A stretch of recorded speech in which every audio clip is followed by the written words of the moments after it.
반갑습니다. 우리 스파크셀 양육 시스템의 이제 진리의 다림줄 세미나 4강의로 구성되어 있는 이 세미나 시간 가지도록 하겠습니다.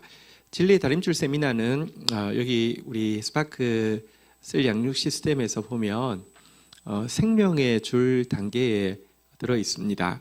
생명의 줄, 파란 불꽃, 노란 불꽃, 빨간 불꽃 이렇게 우리 스파크 시스템이 구성되어 있지 않습니까? 그 중에 첫 단계인 생명의 줄에 되어 있는데요. 정확하게 이야기하면 진리의 다림줄 세미나는 이제 이 스파크 양육 시스템 제일 마지막 강의입니다. 마지막 강의를 왜 첫 단계에 넣어뒀냐고 하면 스파크 셀 양육 시스템을 다 마친 사람은 이제 영혼을 전도해서 그리고 셀에서 그 영혼들을 양육할 수 있는 사람으로 자라야 하는데요. 그동안 배웠던 모든 내용들을 가지고 영혼들을 향해서 이제 나아가서 섬기는 사람이 되어야 되는데 내가 배운 가르침을 이 정통의 가르침을 이단의 가르침과 어떻게 다른지를 정확하게 분별하는 것이 필요합니다. 예를 들어 배운 내용을 제대로 이렇게 딱 조직화하지 못한 상태에서 이단의 어떤 부분들이 가르치는 게 비슷하다고 해서 거기에 매료돼서 들어갔다가 이단이 맞다라고 생각한다고 하면 그는 지금까지 배운 것을 가지고 도리어 많은 영혼들에게 이단에 이끌어가는 멸망으로 이끌어가는 일을 할 수 있습니다. 우리가 지금까지 이 신앙에 대해서 쭉 잘 배웠는데요. 사실은 우리가 이제 진패를 지금까지 보았다고 하면 위패를 감별하는 방법을 이제 이 진리의 다림줄을 통하여서 배우게 됩니다. 그리고 이 일을 통하여서 우리가 지금까지 배운 진리가 얼마나 바른 것인지도 다시 한번 확인하게 됩니다. 다림줄이란 무엇이냐고 하면 건축을 할 때 줄을 중력을 이용해서 밑으로 쭉 내리면은 정확한 일자가 되지 않습니까? 건물이 약간이라도 뭐 1층에서 0.1mm라도 빗나가 있으면 2층이 되면 좀 더 빗나갈 거고 3층이 되면 좀 더 빗나갈 거고 그리고 옥상층이 되면 확 무너질 수 있지 않습니까? 그래서 이 이제 성경에서 가르치고 있는 정확한 원리를 가지고 다시 한번 우리가 배웠던 이 바른 신앙에 대해서 정립할 수 있을 뿐만 아니라 잘못된 이단에 대해서 이제 정확하게 분별하여서 이제 내가 영혼들을 목양함에 있어서 정말 바른 길로 인도할 수 있게 하기 위한 그런 교정입니다. 그래서 스파크 양육의 마지막이자 이제 내가 양육받는 사람에서 양육하는 사람으로 전환되어지기 위해서 마지막으로 점검하는 첫 번째 교제의 자리에 있습니다. 자, 오늘은 1과 진리의 다림줄 세미나 1과 이단에게는 뭔가 냄새가 난다라는 이 내용을 먼저 공부하도록 하겠습니다. 우리 아마 아이스 브레이크에서 나온 내용들 같이 나누시면서 굉장히 풍성한 이야기가 되었으리라고 생각합니다. 이단의 방문을 받아보지 않은 사람이 없을 것이고요. 또 이단의 방문을 대처하는 방법들도 각각 달랐을 것입니다. 성경 공부 모임이라고 해서 갔다가 이단인 줄 알고 화들짝 놀라서 나왔던 경험도 있을 것이고 혹은 여러분 지인 중에 그렇게 들어갔다가 이단에 빠진 사람도 있을 것입니다. 여러분들이 이제 손에 꼽을 수 있는 이단들이 몇 개 있을 것인데요. 정확하게는 그들이 뭘 가르치어서 이단이라고 하는지는 또 모르는 경우도 많기 때문에 이단이다, 위험하다 이것은 알고 있지만 사실은 정확하게 모르는 경우도 많이 있을 것이고요. 또 주위에 이제 이단에 빠진 안타까운 사정들을 알고 있는데 왜 이단에 빠질까? 저런 사람이 왜 이단에 빠질까? 저렇게 멀쩡한 사람이, 똑똑한 사람이, 착한 사람이 왜 이단에 빠질까 하면서 도리어 뭐 있는 것 아니야? 이렇게 또 생각했을 수도 있을 것입니다.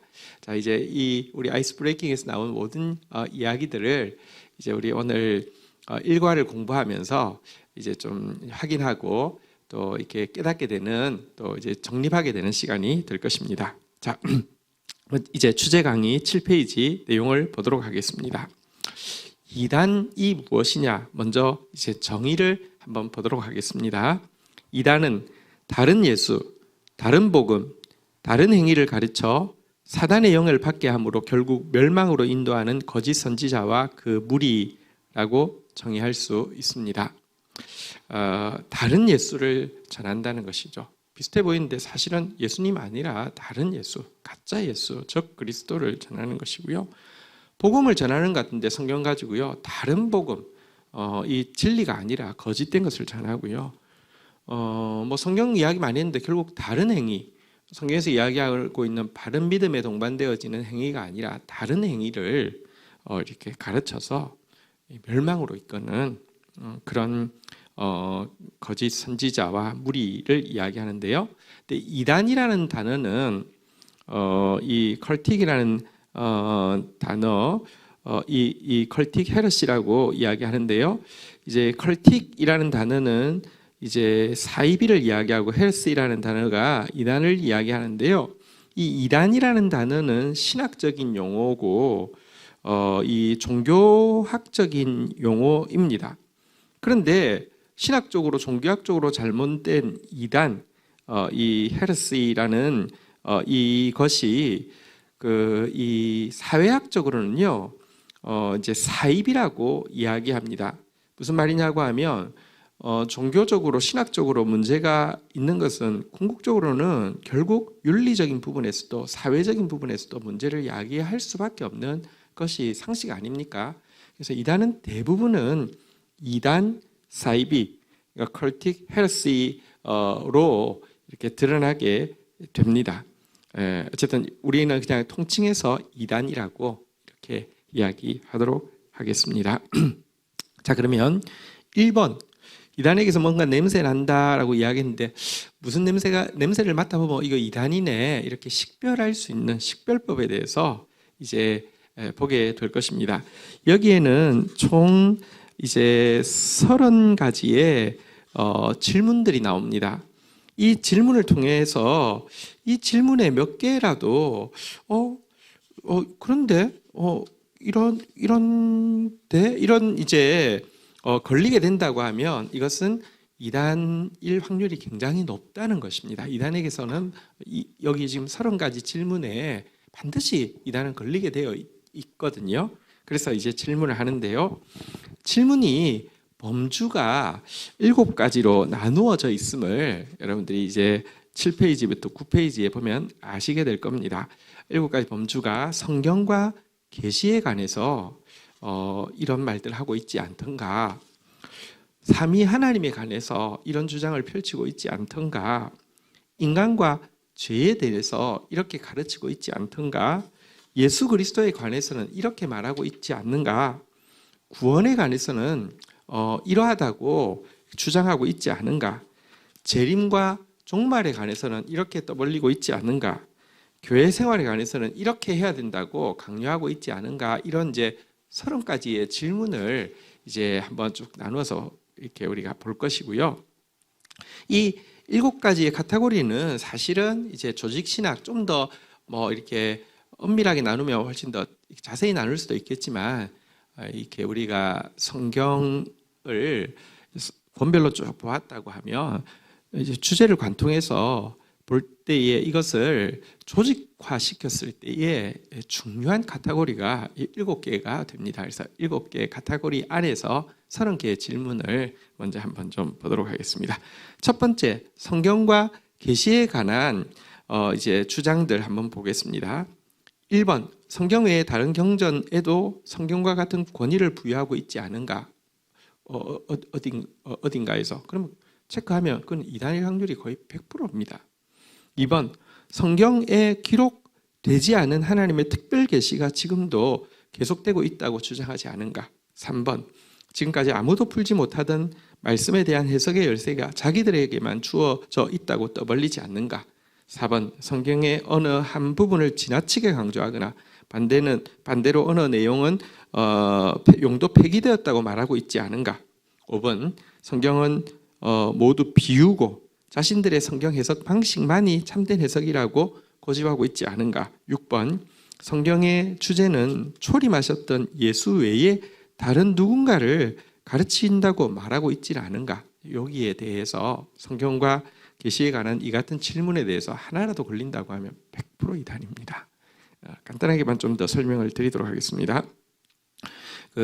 성경 외에 다른 경전에도 성경과 같은 권위를 부여하고 있지 않은가? 여러분, 이단들은 한결같이 성경의 가르침을 존중한다라고 이야기하고 있는데요. 그러면서도 동시에 성경 기록 이후에도 더 권위 있고 새로운 경전을 하나님께서 주셨다. 그리고 이제 주셨다고 이야기하는 것은 주로 그들의 교주의 어떤 그 가르침입니다. 그래서 그것에 대해서 우선권을 더 두기 때문에 결국은 성경을 폐기하는 것이죠. 성경보다 더 그 권위를 높이고 있기 때문입니다. 이번에도 성경에 기록되지 않은 하나님 특별 계시가 지금도 계속되고 있다고 그들은 주장을 하고 있지요. 정통교에서는 성경 66권 정경으로 이 특별 계시가 완성되었다고 이야기하지만 이단에서는 지금도 새로운 특별 계시가 계속 그들의 교주에게 주어지고 있다. 그래서 이것이 더 최신이고 이것이 더 자세한 것이고 이것이 맞는 것이다. 만약에 성경과 교주의 말이 상충되어진다고 하면 교주의 말이 최신의 것이기 때문에 정통하다 이렇게 가르친다는 것입니다. 세 번째, 지금까지 아무도 풀지 못하던 말씀에 대한 해석의 열쇠가 자기들에게 주어져 있다고 떠벌리죠. 그들이 쓰는 상투어를 보면 이런 것입니다. 직접 계시를 받았다. 직접 예수를 만났다. 두루마리를 삼켰더니 성경이 100% 통달하게 되었다. 하나님이 자기와만 직통으로 만난다. 지금까지 아무도 풀지 못했던 말씀이 하나님의 계시를 통해 풀려지게 되었다. 어디에 가도 이와 같은 말씀은 없다. 이렇게 이야기합니다. 가짜입니다. 네 번째에서도 어느 한 부분 지나치게 강조하고 어떤 내용은 용도 폐기되었다고 이단은 대부분 이야기합니다.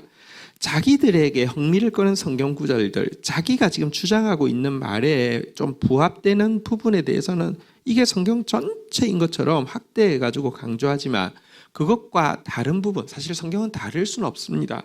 그 이야기에 대한 참뜻을 밝히거나 보완하는 성경 구절들이 있어서 참뜻을 알 수 있게 돼 있는데도 이런 부분들은 철저하게 배격하고요. 자기 교주의 말과 좀 합치되는 부분만 이게 성경이다 이런 식으로 띄우는 것이죠. 5번에서 모든 성경이 비유다.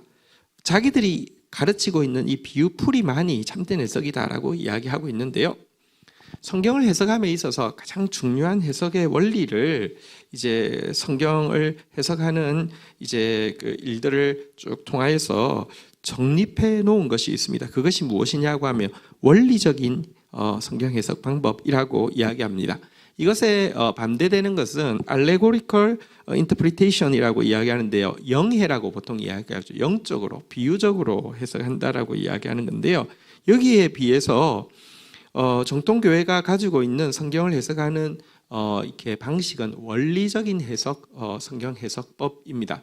원리적이라는 게 성경을 해석하는 데는 일정한 원리가 있다는 것입니다. 그 원리 간단하게 이야기하면 일단 성경은 하나님의 계시로서 성령에 의해서 감동되고 기록되었기 때문에 성령에 의해서 해석할 수 있다. 이성만으로 해석할 수 있는 것이 아니다. 이게 이제 첫 번째 원리이고요. 그렇지만 하나님께서는 또한 인간 기자를 통하여서 기록을 하셨기 때문에 인간의 이제 이성과 육신을 통하여서 기록을 하셨기 때문에 그 기록자를 들어서 쓰신 하나님, 또 그 기록자가 그 성경을 기록하는 도구로 사용되어지면서 가지고 있는 이해와 목적을 충실하게 파악하는 것이 동시에 필요하다는 것입니다. 저자의 기록 의도를 정확하게 파악하는 방법은 그 어원을 살피고 문맥을 살피는 것이죠. 이것이 굉장히 중요한 해석의 원리적인 해석법이라는 것입니다. 그리고 개 저자가 있지만 모든 저자 성경의 40여 기록자들이 사실은 같은 성령에 의해서 썼기 때문에 어떤 기록자의 기록의 참뜻을요 다른 기록자인 성경의 여러 기록자들의 보완을 통하여서 또 이제 이렇게 뭐랄까요 상호 이렇게 이 점검을 통하여서 알 수 있다는 것입니다. 성경이 성경을 해석하게 한다는 것입니다. 그리고 결국 성경을 통하여서 그리스도가 보이고 결국 성경을 통하여서 구원의 완성을 향한 여정이 보이도록 하나님께서 성경을 기록하셨다는 것을 믿고 그것을 발견하는 것입니다. 성경은 일반 역사책도 아니고 과학책도 아니고요. 구원의 여정에 대한 책이고 구원의 여정을 여시고 완성하시는 그리스도에 대해서 예언하고 있고 실현되어지고 있고 기다리는 책이라는 것입니다. 이 원리들이 있는데요. 이 원리들을 무시하고 영해 뭐 이렇게 끼워 맞춰서 비유로 막 끼워 맞춰서는 영적으로 막 해석해 가지고는 이게 뜻이다 이렇게 이야기하는 거, 이것은 성경 해석의 아주 잘못된 해석이라는 것입니다.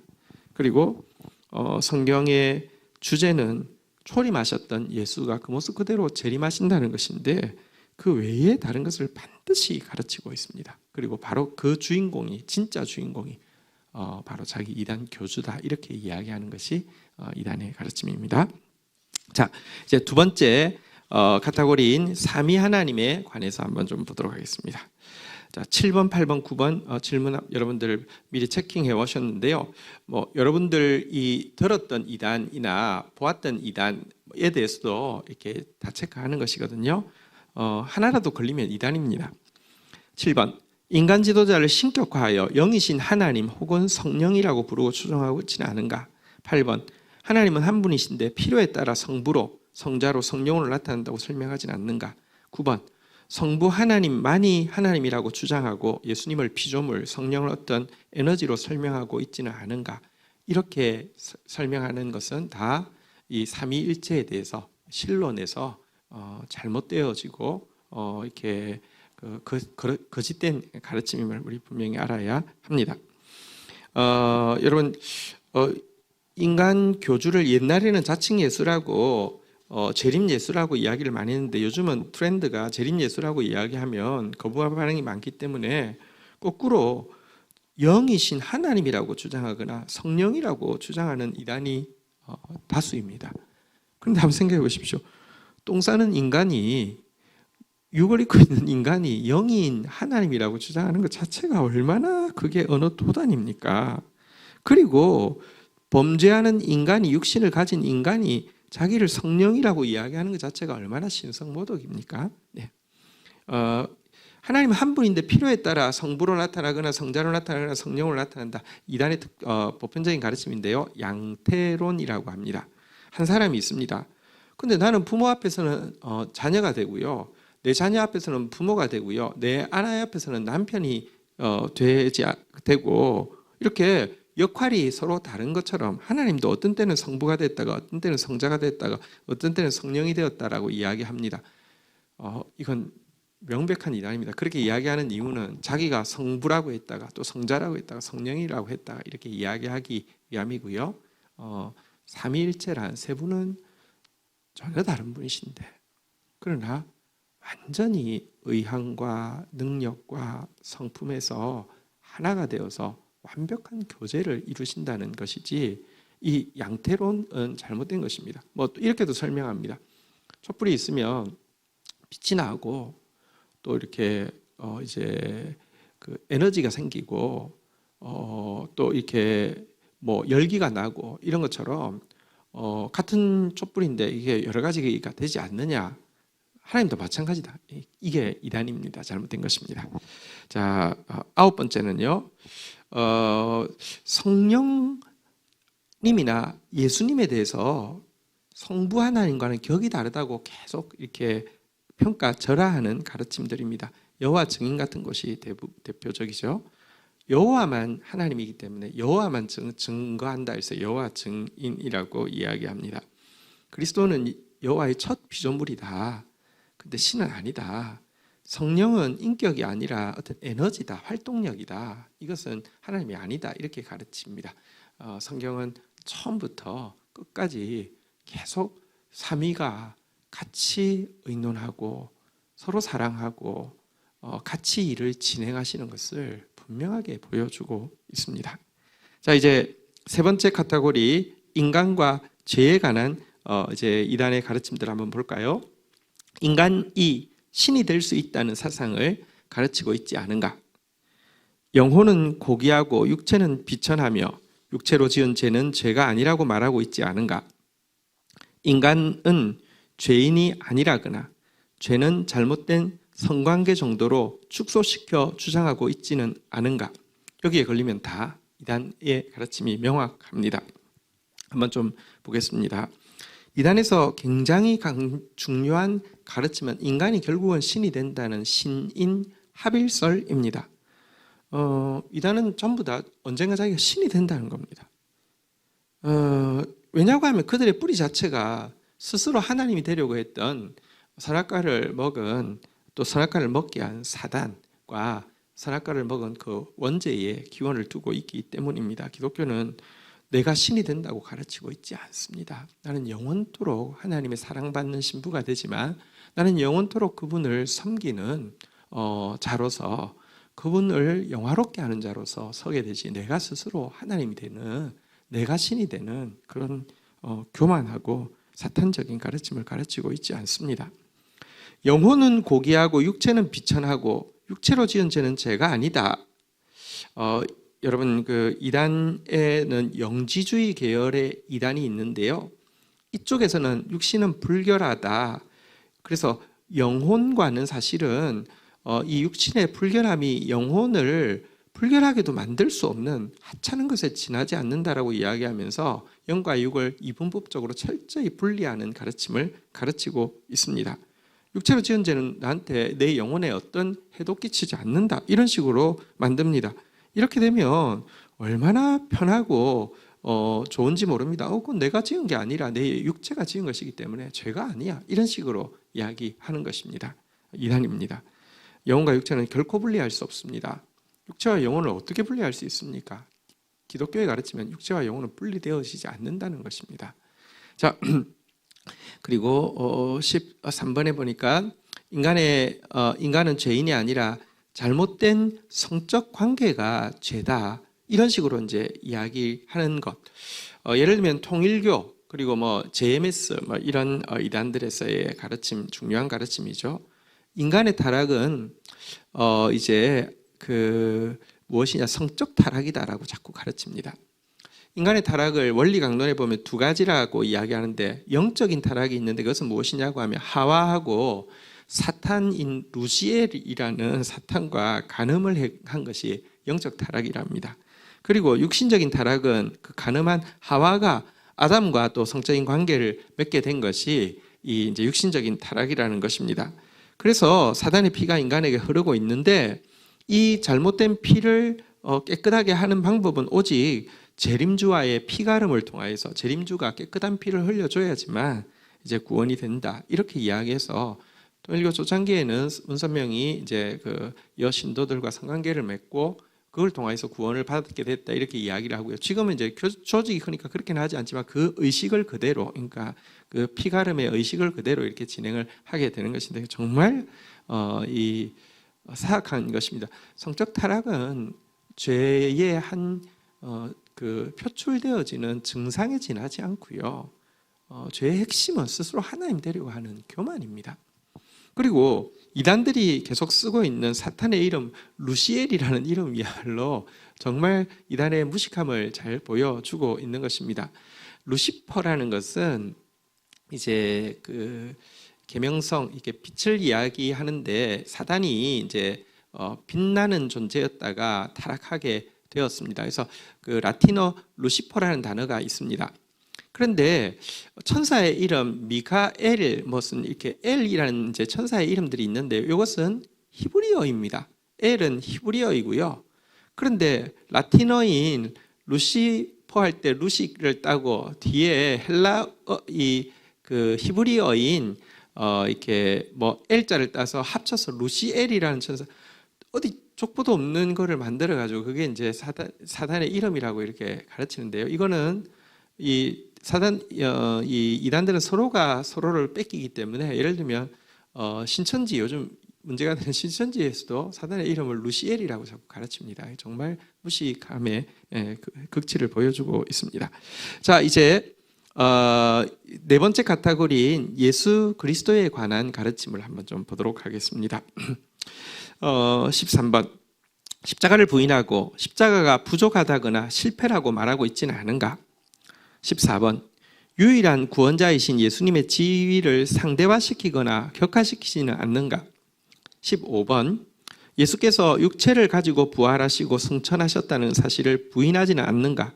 16번 시대마다 메시아가 있으며 이 시대에는 또 다른 메시아가 와야 된다고 주장하고 있지 않은가? 이 중에 하나라도 걸리면 100% 이단입니다.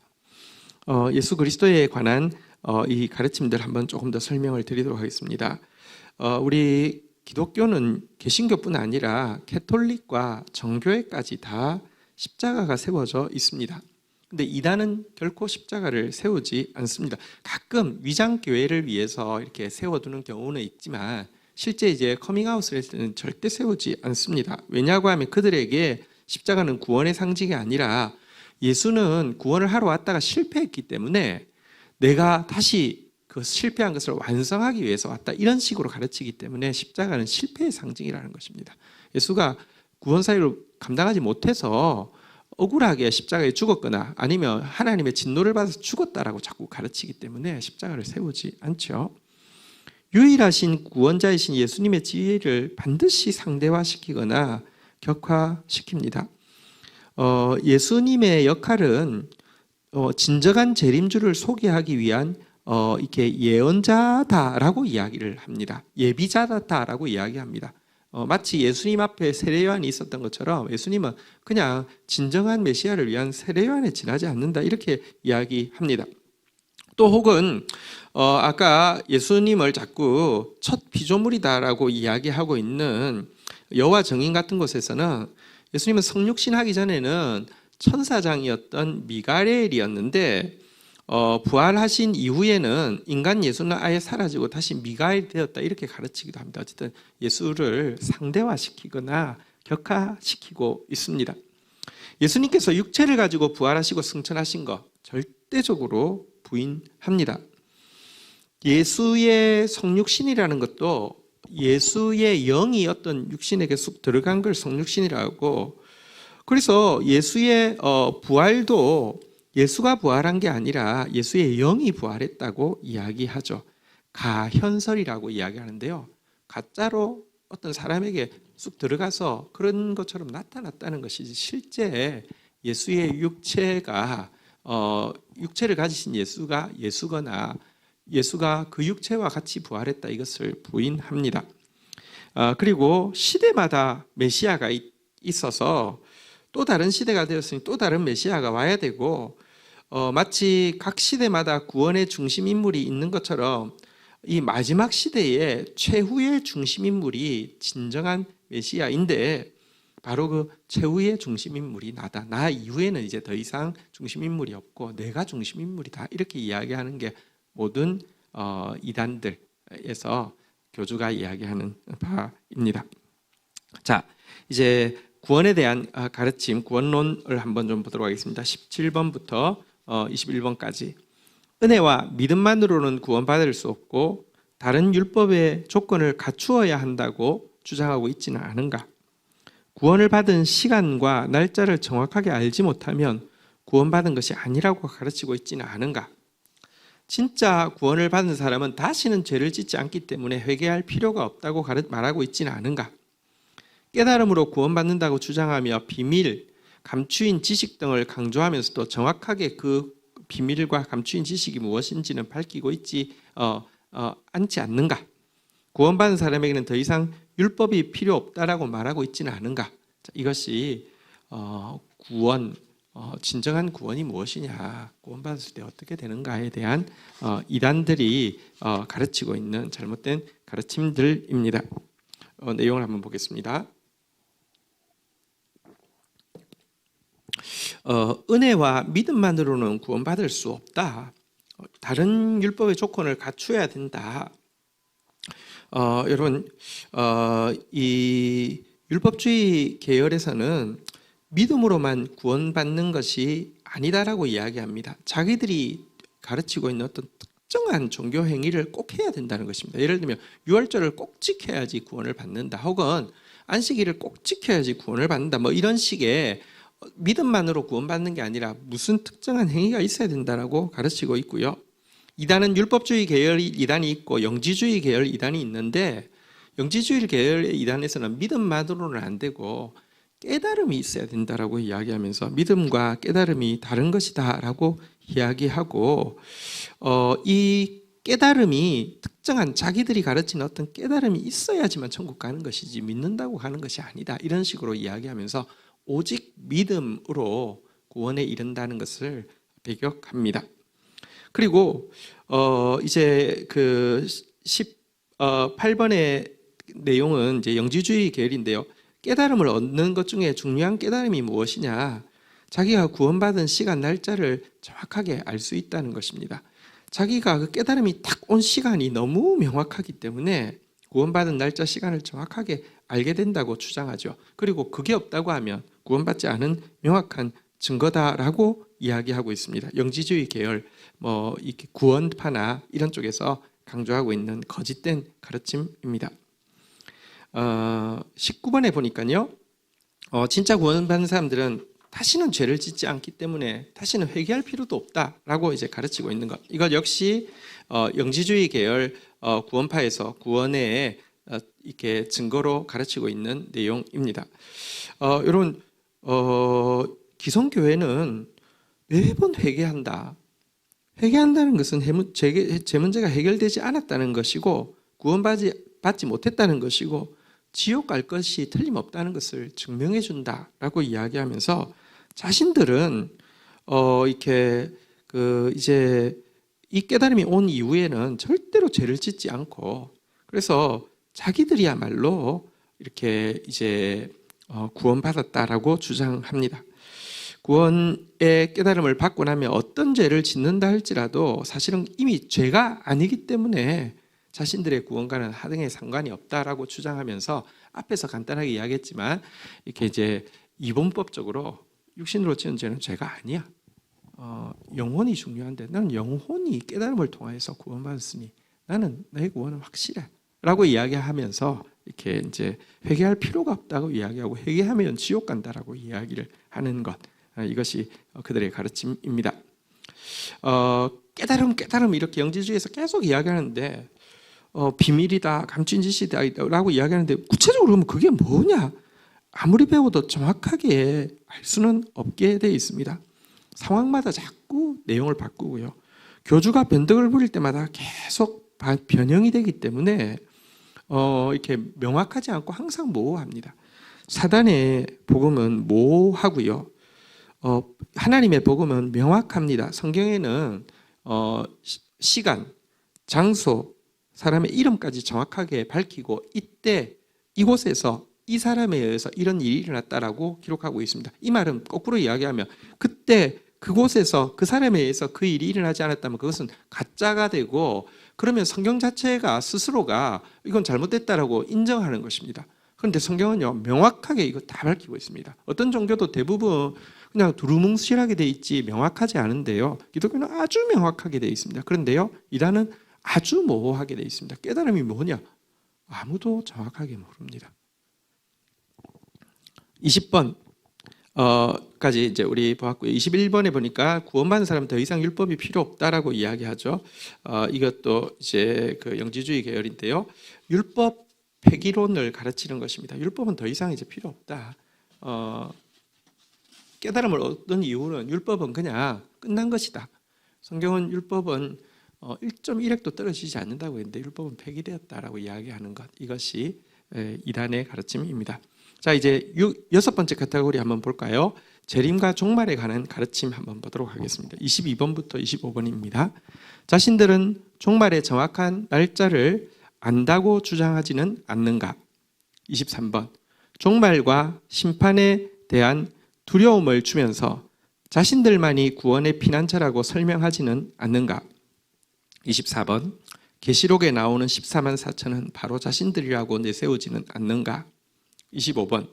그리스도의 재림은 아무도 모르게 이루어진다고 말하거나 이미 재림이 이루어졌다고 말하고 있지는 않은가? 어쨌든 여기 하나라도 걸리면 이단이 명확한 이단입니다. 한번 보도록 하겠습니다.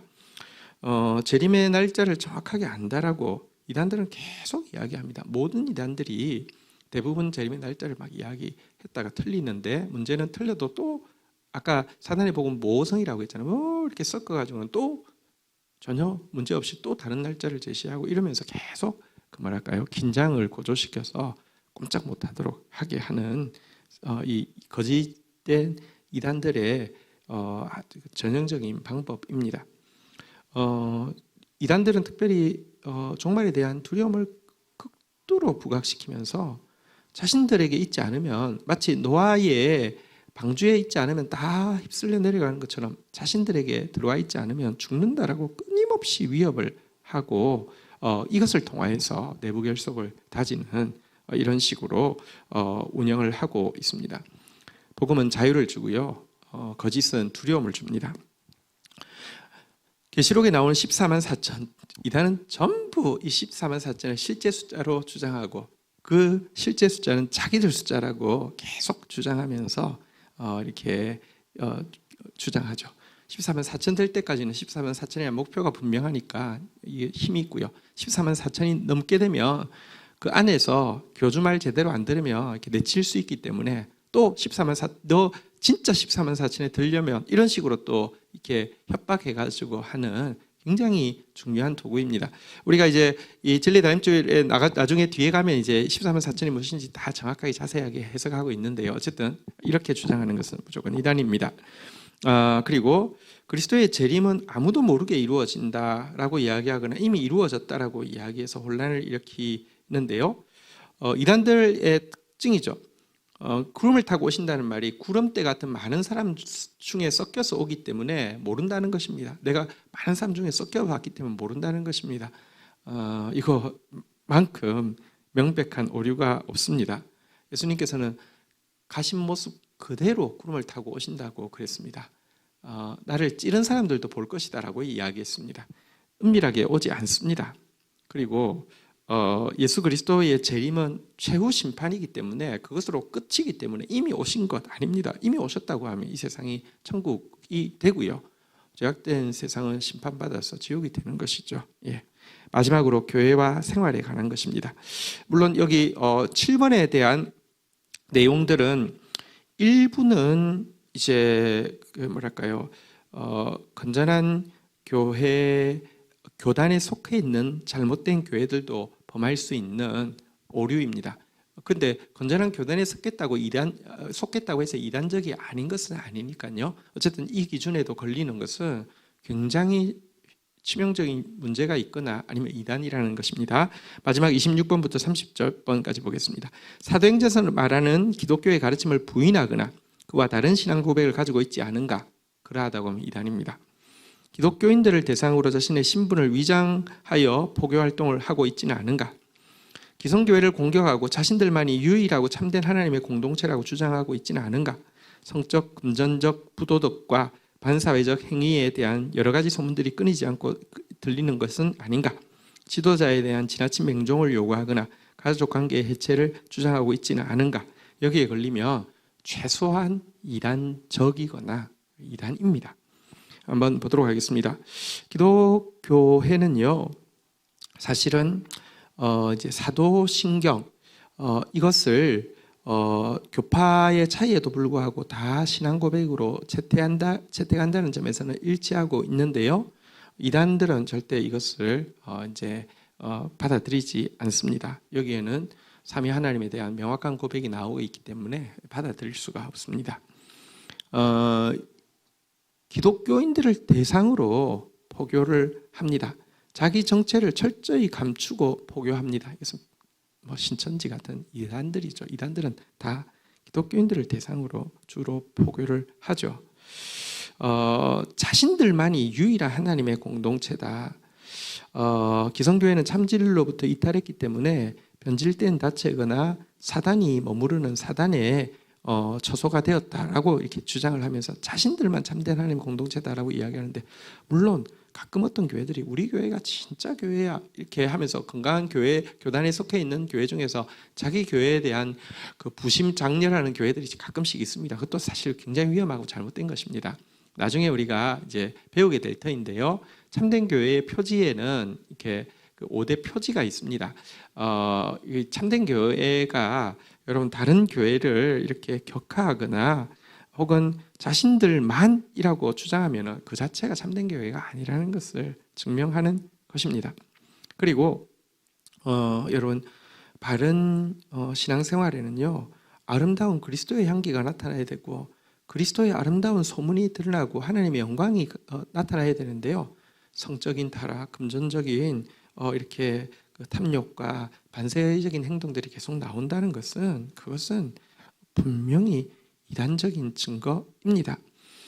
이단이 가지고 있는 이 난잡한 성생활과 경제적인 탐욕은, 이단 교주가 내가 왜 이단 되려고 합니까? 내가 왜 하나님 되려고 합니까? 내 마음대로 하고 싶은데 내 마음대로 하는 것의 표출이 내 마음대로 돈 취하고 내 마음대로 성적으로 착취하겠다는 것 아닙니까?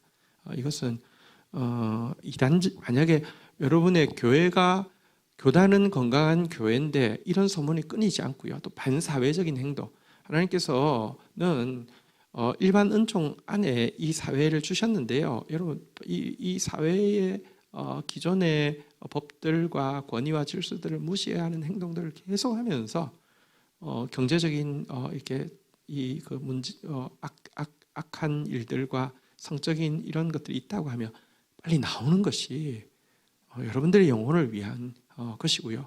혹시라도 그 교회가 회개하고 돌아올 수 있는 방법이지 거기 있어서는 안 됩니다. 그것은 이단적입니다.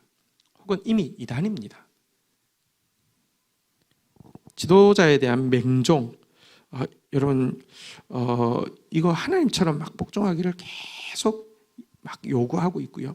또 그런 지도자들은 개개의 영혼의 인권이나 영혼의 그에 대해서는 관심이 없고요, 그 지위를 이용해서 신도들을 도구처럼 부리고요, 자기를 맹종하는 신자가 가족 관계에서 갈등이 있으며 내가 그런 일이 있을 거라고 이야기하지 않았느냐고 이야기하면서 가족도 버리게 만듭니다.